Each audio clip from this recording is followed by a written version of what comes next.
आज हम लोग चेतना बायोलॉजी प्लेटफॉर्म पर 12th क्लास के बायोलॉजी पुष्पी पादपों में लैंगिक जनन का पार्ट 16 पढ़ेंगे। पार्ट 16 में आपको पढ़ाया जाएगा सेल्फ पोलिनेशन यानी कि स्वपरागन। क्यों? इससे पहले हम लोग पार्ट 15 में परागन के बारे में पढ़े थे, तो हम आपको समझाएं कि परागन क्या है।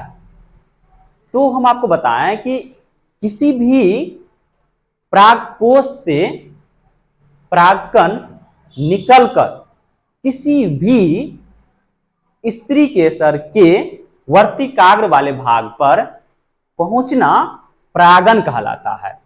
परागन कहलाता है, या आम भाषा में आप समझ सकते हैं मेल गैमीट फीमेल गैमीट के पास यानी कि नर युग्मक मादा युग्मक के पास जाना परागन कहलाता है, यानी पॉलिनेशन कहलाता है। उसके बाद हम आपको बता दिए कि परागन दो प्रकार के होते हैं। एक होता है स्वपरागन सेल्फ पोलिनेशन, दूसरा होता है परपरागन क्रॉस पोलिनेशन। तो हम आपको समझाए थे कि परपरागन क्या है और थोड़ा बहुत फिगर के माध्यम से स्वपरागन के बारे में समझाए थे, लेकिन परिभाषित नहीं किए थे। तो आज हम आपको बताएंगे कि स्वपरागन का परिभाषा लिखाएंगे, स्वपरागन क्या है उसके बारे में हम आपको समझाएंगे, यानी कि सेल्फ पोलिनेशन। तो देखिए, हम जो आज का टॉपिक जो पढ़ेंगे वह पढ़ाएंगे स्वपरागन की पूर्णतः विशेषता आज हमको पढ़ना है। स्वपरागन कितने प्रकार के होते हैं वो सब आज हम पढ़ेंगे।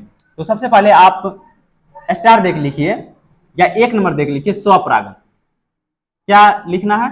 स्वपरागन। स्वपरागन जिसको इंग्लिश में लिखते हैं सेल्फ पोलिनेशन। इंग्लिश में क्या लिखते हैं?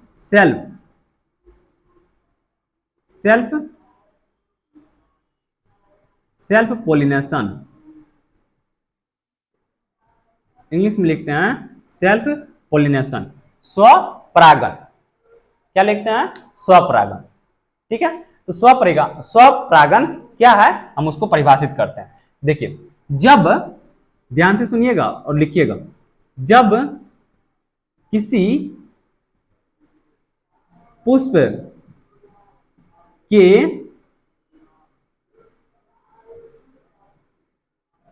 परागकोश से, जब किसी पुष्प के परागकोश से मुक्त होने वाले परागकण, जब किसी पुष्प के परागकोश से मुक्त होने वाले परागकण उसी पुष्प या उसी पौधा के किसी अन्य पुष्प के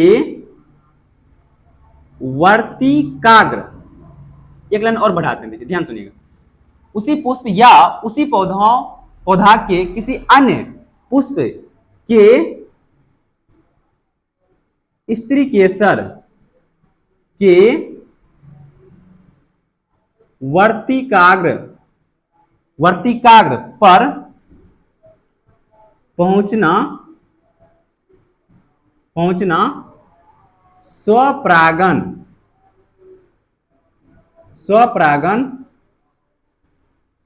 कहलाता है। क्या समझ में आया? जब किसी पुष्प के परागकोश से मुक्त होने वाले परागकण उसी पुष्प या उसी पौधा के किसी अन्य पुष्प के स्त्री केसर के वर्तिकाग्र पर पहुंचना स्वपरागन कहलाता, यानी सेल्फ पोलिनेशन कहलाता। हाँ, परिभाषा बड़ा लिखा है, लेकिन आप इसको अच्छे तरीके से इसमें समझिएगा। ठीक है, हम इसका छोटा परिभाषा भी आपको लिखाते हैं। लेकिन ये समझिए, थोड़ा सा इसमें बड़ा करके लिखा है तो समझिएगा भी अच्छे तरीके से, आपको समझना जरूरी है। ये परिभाषा रटे या ना रटे उस पर डिपेंड नहीं कर रहा, अगर आप समझ गए तो आप खुद परिभाषा बना लीजिएगा। ठीक है, हम छोटा सा परिभाषा आपको लिखाते हैं, याद देखें, या ऐसा भी लिख सकते हैं, एक पौधा तथा अलग अलग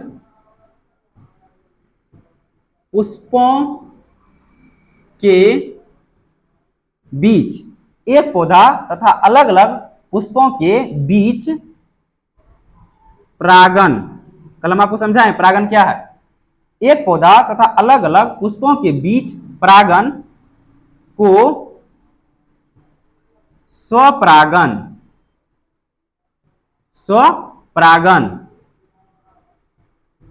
कहते हैं, यानी सेल्फ पोलिनेशन कहते हैं।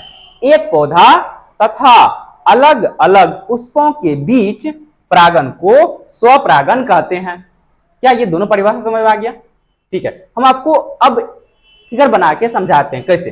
देखिए, मानिए कि यहां एक ये पौधा है, ये एक पौधा है।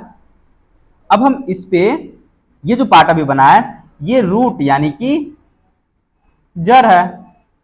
अब यहां हम बहुत सारे तना बनाते हैं, इस तना पे हम पुष्प का निर्माण करते हैं। मान लीजिए, चलिए यहां हम एक पुष्प बना रहे हैं, तो ये पुष्प का बना रहे हैं स्त्री केसर वाले भाग। अब हम यहां जो ये बना रहे हैं पुंकेसर वाले भाग। ठीक है, ये जो बना रहे हैं इसको बोलते थे दल, इसको बोलते हैं दल। ठीक है, अब यहां दूसरा पुष्प बना रहे। एक पौधे पर एक से अधिक पुष्प हो सकते हैं, हम लोग जानते हैं अच्छे तरीके से। ये अब हो गया पुंकेसर, ये भी हो गया पुंकेसर, ये हो गया दल। दूसरा पुष्प भी बना देते हैं, तीसरा। ठीक है, ये हो गया पुंकेसर वाले भाग। यहां भी एक और बना देते हैं जो आपको समझने में अच्छा होगा। यहां पुंकेसर, यहां भी पुंकेसर। क्या इतना बस समझे? अब ध्यान समझिए, यहां पौधा एक ही है लेकिन एक पौधा पे एक से अधिक पुष्प है, एक पौधा पे एक से अधिक पुष्प है। तो हो सकता है कि जब इस पुंकेसर में परागकण का निर्माण होगा और परागकण पूर्णतः मैच्योर यानी कि परिपक्व हो जाएगा तो इस परागकोश का स्फुटन होगा। जब परागकोश का स्फुटन होगा तो यहां से परागकण निकलकर यहां आ सकता है, यहां आ सकता है, या इसमें भी परागकण का निर्माण होगा और इसका भी स्फुटन होगा तो यहां से परागकण यहां आ सकता है। ठीक है, तो या मान लीजिए कि यहां का परागकण या यहां का परागकण वायु के माध्यम से यहां भी तो पहुंच सकता है, या ये अपने सामने नीचे डायरेक्ट एक पुष्प है तो इस पे भी तो गिर सकता है परागकण, इस पे भी गिर सकता है परागकण।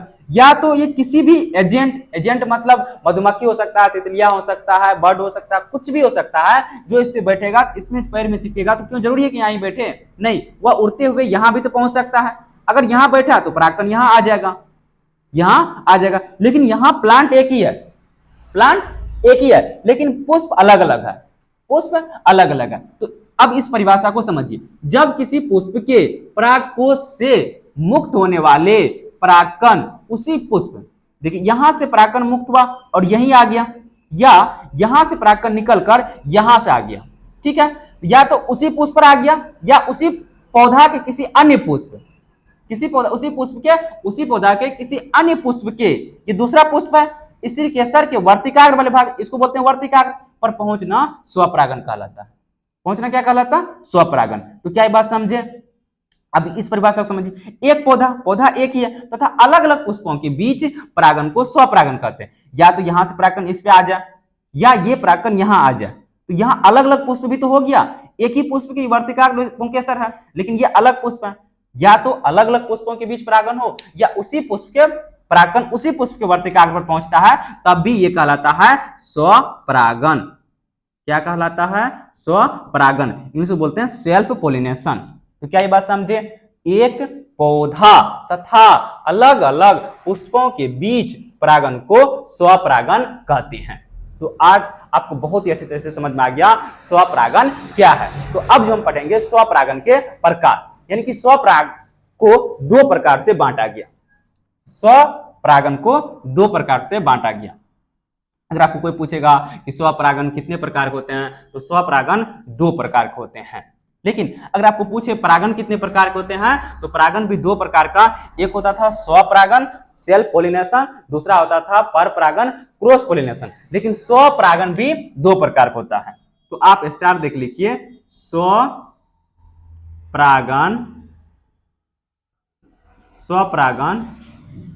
दो प्रकार के होते हैं। स्वपरागन दो प्रकार के होते हैं। एक को क्या बोलते हैं, स्वयुग्मन। स्वयुग्मन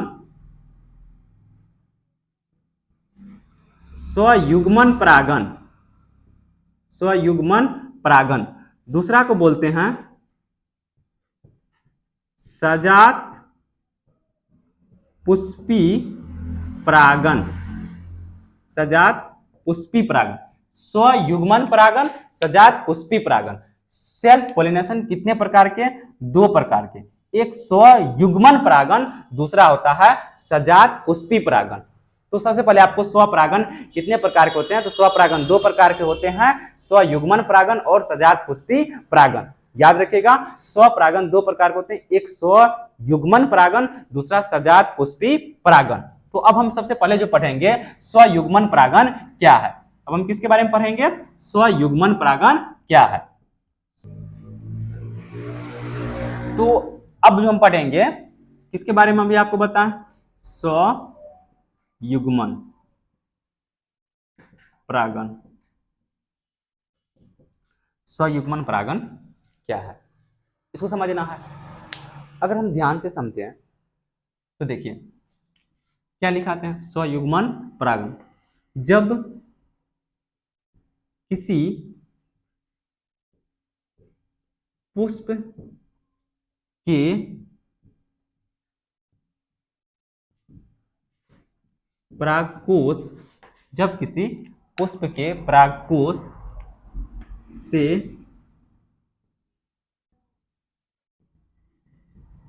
परागकण निकलकर उसी पुष्प के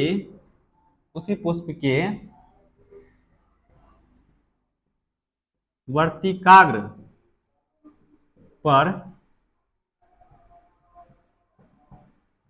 पहुंचना स्वयुग्मन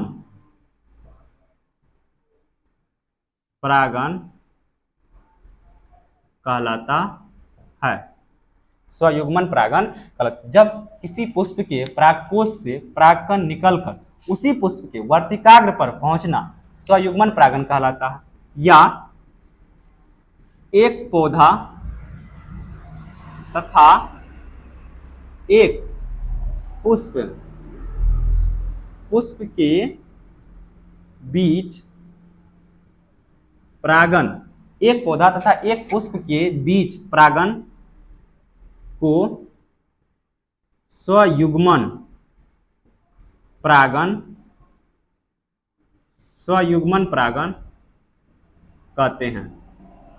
स्वयुग्मन परागन कहते हैं। एक पौधा तथा एक पुष्प के बीच परागन को स्वयुग्मन परागन कहते हैं। क्या ये बात समझ में आ गया? इसका मतलब क्या हुआ, ये पौधा है, यहां एक पुष्प है, ठीक है, ये पुंकेसर हुआ, स्त्रीकेसर हुआ, और ये पुंकेसर हुआ, ठीक है। यहां भी एक पुष्प है, ये हो गया स्त्रीकेसर और ये हो गया पुंकेसर। इसमें निर्माण होगा परागकण, इसका परागकण इसी पर पहुंचेगा, ठीक है, और इसका भी जो परागकण निर्माण होगा इसी पर पहुंचेगा, तो हम इसको बोलेंगे स्वयुग्मन। इसका परागकण यहां नहीं जा सकता और इसका परागकण यहां नहीं जा सकता, तो अगर यहां परागकण चल जाएगा तब वो स्वयुग्मन नहीं कहलाएगा। स्वयुग्मन मतलब इसका परागकण इसी पर आना चाहिए, इसका परागकण इसी पर आना चाहिए, तब तो वह स्वयुग्मन परागण कहलाएगा, नहीं तो अन्यथा नहीं कहलाएगा, क्योंकि इसी पुष्प का ये पुंकेसर है और इसी पुष्प का भाग स्त्री केसर है, तो एक ही पुष्प होगा उसमें, एक ही पुष्प। तो एक पौधा तथा एक पुष्पों के बीच परागण को स्वयुग्मन परागण कहते हैं। या हम लिखें, जब किसी पुष्प के परागकोश से परागकण निकलकर उसी पुष्प के, इससे परागकण निकला और उसी पुष्प के वर्तिकाग्र पर पहुंचना स्वयुग्मन परागण कहलाता है। तो ये बात समझ में आ गया, स्वयुग्मन परागण। अब कोई भी पौधा स्वयुग्मन परागण करना चाहेगा तो उसके लिए कुछ ना कुछ वह शर्त बनाएगा। जिस तरह से अगर आपको 12th पास करना होगा तो कुछ ना कुछ नियम यानी कि प्रोसेस बनाना पड़ता है, जिसमें अगर आप साइंस रखे हैं तो उसमें आप मान लीजिए कि फिजिक्स पढ़ते हैं, केमिस्ट्री पढ़ते हैं, तो ये एक प्रोसेस है जो अलग टीचर के पास, तो ये एक शर्त है कि हाँ फिजिक्स इतने बजे जाना है, केमिस्ट्री इतने बजे जाना है, बायो इतने बजे जाना है और इंग्लिश इतने बजे जाना है। उसी प्रकार से ये भी अपना एक शर्त तैयार करता है कि हम किस तरह से एक शर्त लागू करें कि हम स्वयुग्मन परागण कर सकें, स्वयुग्मन परागण कर सके, दूसरा बाधा ना हो सके और पूर्णतः स्वयुग्मन परागण ही पौधा में हो। तो जब ये पौधा को स्वयुग्मन परागण करना है तो कुछ ये शर्त अपना करते हैं, यानी शर्त का पालन करते हैं, उसके बारे में हम आपको बताते हैं। स्वयुग्मन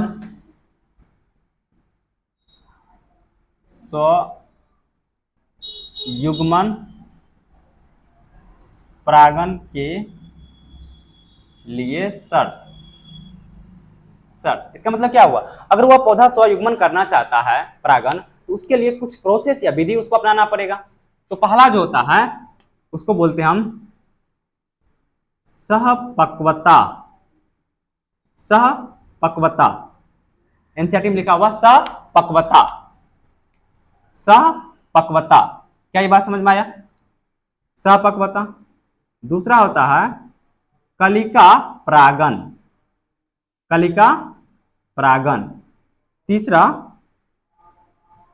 उन्मील्य परागनी, उन्मील्य परागनी। चौथा होता है अनुमील्य परागनी, अनुमील्य परागनी।